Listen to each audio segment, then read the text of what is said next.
Doing your first full push-up can feel like a big achievement, something that proves your hard work is finally paying off. But what if you've been putting in the effort, doing tons of knee push-ups, and still can't manage even one solid rep from the floor? It's frustrating, right? Here's the thing, push-ups are deceptively hard. They look simple, just lowering your body to the ground and pressing back up.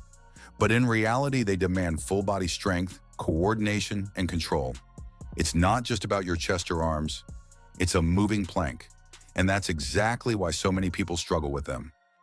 If you've been relying on knee push-ups to build strength, it's time to rethink your approach. While they seem helpful, knee push-ups don't train your body to move as one cohesive unit. They remove a key piece of the puzzle, your core and lower body engagement.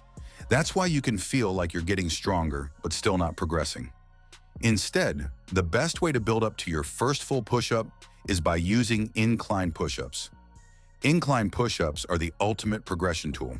They allow you to perform a proper push-up motion off your toes while adjusting the resistance based on how high or low your incline is. You can start with a wall, move to a countertop, then a bench, and finally the floor. This lets you maintain correct form and body alignment from day one.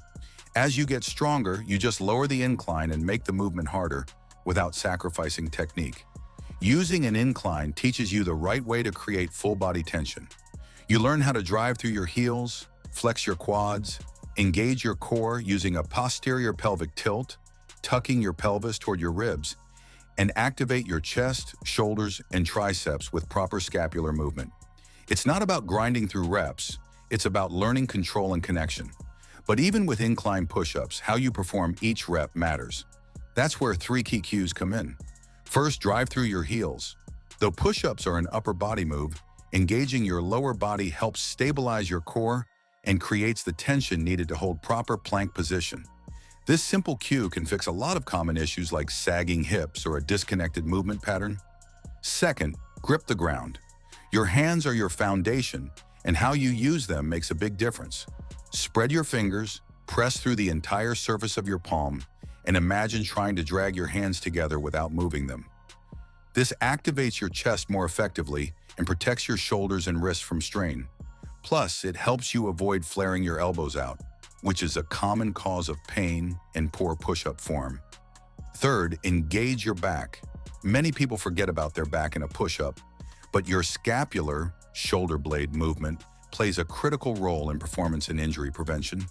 As you lower yourself, your shoulder blades should retract, pull together, and as you press up, they should protract, move apart.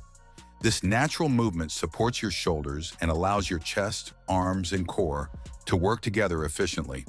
And here's one important tip that can supercharge your progress.